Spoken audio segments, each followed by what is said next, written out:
हाय।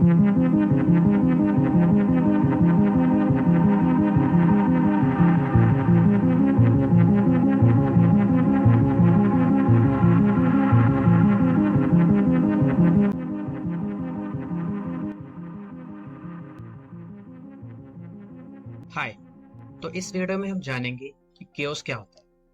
Chaos ये 5 letter का word पूरे यूनिवर्स को डिफाइन कर सकता है। वैसे तो अब तक कोई भी सिंगल थ्योरी यूनिवर्स को डिफाइन नहीं कर सकी है, बट केओस थ्योरी काफी हद तक यूनिवर्स को डिफरेंशिएट करती है। डिफरेंशिएट करने के बेसिस पे मैंने केओस थ्योरी को 3 भागों में डिवाइड किया है। पहला है the normal chaos. Normal chaos एक साइकोलॉजिकल टर्म है जिसका फिजिक्स से तो इतना रिलेशन नहीं है, बट आपकी नॉर्मल लाइफ की प्रॉब्लम्स को ये बहुत ही बेहतर तरीके से एक्सप्लेन करता है। इसकी बात हम वीडियो के एंड में करते हैं। अभी हम बात करते हैं सेकंड टाइप ऑफ केओस की। दूसरा है द फंडामेंटल केओस, और I would say the original chaos, जिसमें सबसे पहले तो हम जानते हैं कि बटरफ्लाई इफेक्ट क्या होता है, और उसके बाद पूरी फिजिक्स ही फंडामेंटल केओस में आती है। And the last one is the future chaos. मैंने ये तीनों टाइप्स ऑफ केओस को बहुत ही सिंपल एंड ऑर्गेनाइज्ड वे में समझाने की कोशिश करी है। तो सबसे पहले हम समझते हैं द फंडामेंटल केओस को।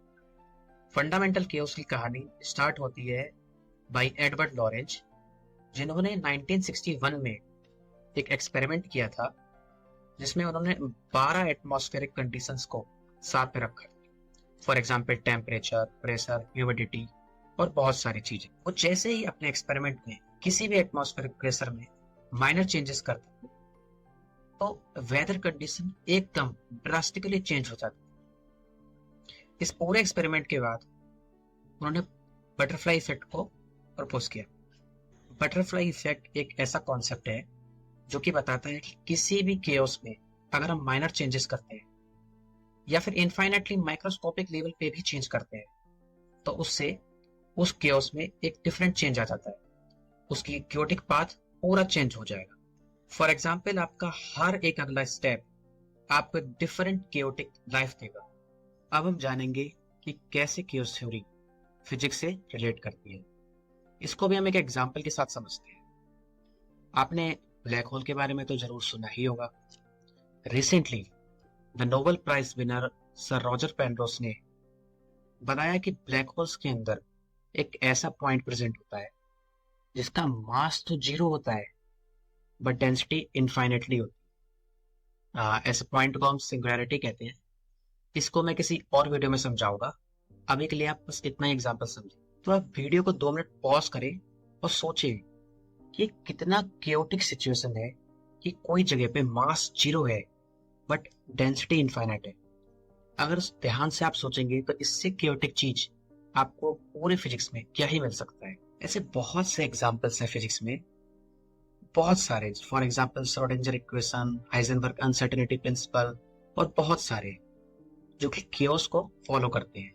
Even every particle in this universe follows chaotic path. So आपसे आपसे कोई भी कहे कि फिजिक्स बहुत कॉम्प्लेक्स है, मेरे तो समझ में नहीं आ रही है, तो उससे आप बस इतना ही कहना कि फिजिक्स कॉम्प्लेक्स नहीं, फिजिक्स केओटिक है। तो ऐसे ही अपने अपकमिंग वीडियोस में मैं केओटिक फिजिक्स को इस कॉम्प्लेक्स जे नीट कॉम्पिटिशन से दूर फंडामेंटली एक्सप्लेन करने की कोशिश करूंगा। चलिए अब जानते हैं कि फ्यूचर केओस क्या होता है। ये एक सिंपल सी थ्योरी है जो कहती है कि the end of the universe in any timeline is always future chaos. इसको एक छोटे से एग्जांपल से समझते हैं। हमें ये तो पता है कि यूनिवर्स का एंड तो निश्चित ही है, बट इसकी कोई डेट बताना फिजिक्स के लॉस के टोटली खिलाफ जाता है।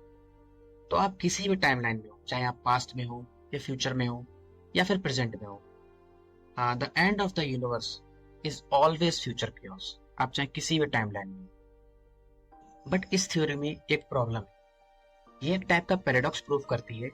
तो चलिए उस पैराडॉक्स को समझते हैं। जैसे कि हमें पता है that gravity bends space and time, and also universe जो है वो भी एक्सपेंड करता है। डोंट वरी गाइस, अगर आपको ये वीडियो समझ में नहीं आ रही है तो मैं आगे आने वाली वीडियोस में इसको दोबारा से कवर करूँ। चलिए तो टॉपिक में वापस आते हैं। अगर हम यूनिवर्स के 2 एंड पॉइंट्स को कंसीडर करें, जैसे कि हमें पता है यूनिवर्स एक्सपेंड कर रहा है, तो अगर हम 2 पॉइंट्स को कंसीडर करेंगे तो वो भी एक्सपेंड करेंगे, बट जो उनके बीच की ग्रेविटी है वो भी कम होती जाएगी। सो एक टाइम के बाद एक ऐसा पॉइंट आएगा जब यूनिट्स का एंड होगा, तो उस समय पर ये जो दोनों पॉइंट्स जो हैं उनकी ग्रेविटी भी खत्म हो जाएगी। तो अगर उनकी ग्रेविटी ही खत्म हो जाएगी तो वो स्पेस और टाइम को कैसे व्यक्त करेंगे?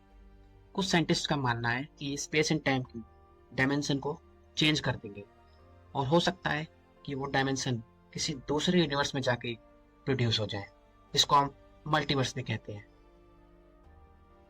इस टॉपिक पे मैं ज़्यादा बात नहीं करूँगा क्योंकि ये एक हाइपोथेटिकल पैराडॉक्स है जो अभी तक प्रूफ नहीं हुआ है। So that's my time guys. मुझे पता है कि इस वीडियो की क्वालिटी इतनी अच्छी नहीं है, बट फिर भी मैं ट्राई करूँगा कि आगे आने वाली वीडियोस में मैं क्वालिटी को थोड़ा इम्प्रूव कर सकूँ।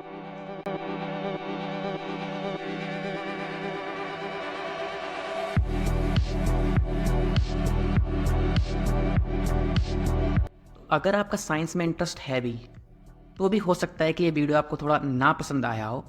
एक्चुअली इसके पीछे का रीज़न भी नॉर्मल कियोस से जुड़ा हुआ है।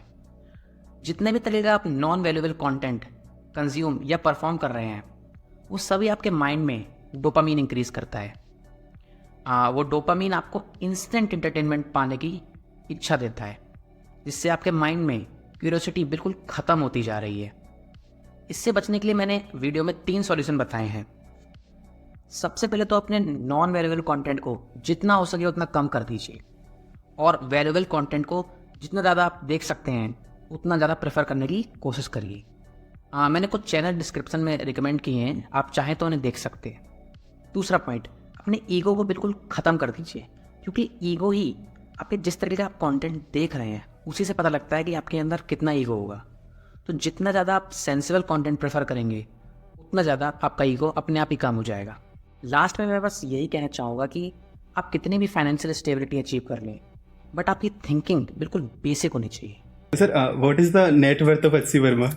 कहना कठिन है इसलिए कहना कठिन है कि जिसको कहते हैं कि मेरे पास इतना पैसा है ना, वो मैंने कभी माना नहीं कि वो मेरे पास है। वो मेरे पास जरूर है लेकिन वो मेरा नहीं है। ओके, तो इस कारण से अपनी न्यूनतम आवश्यकताओं के लिए मुझे जितना चाहिए उतना ही मेरे पास पैसा है। बाकी जो पैसा है मैं उसका अकाउंट होल्डर हूँ, और उसको कहाँ उपयोग होना चाहिए उसके मैनेजमेंट में मैं काम करता हूँ, मैनेजर हूँ उसका मैं। लेकिन मेरा जो अपना एसेट है वर्थ, वो उतना ही है जितना मेरे को न्यूनतम आवश्यकता है। अब मेरे घर में फ्रिज नहीं है, मुझे ज़रूरत नहीं है फ्रिज की, तो मेरे घर में फ्रिज नहीं है। मेरे घर में सोफ़ा नहीं है, राइट, सोफ़ा की ज़रूरत नहीं है। यही वाली कुर्सी पे बैठते हैं, गुलाम जाते हैं मेरे घर में, देखते हैं।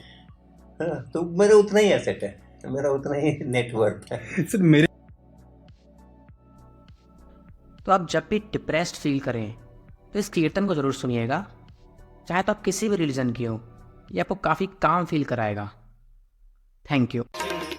हमारे साथ श्री रघुनाथ तो किस बात की चिंता, हमारे साथ श्री रघुनाथ तो किस बात की चिंता। न खाने की न पीने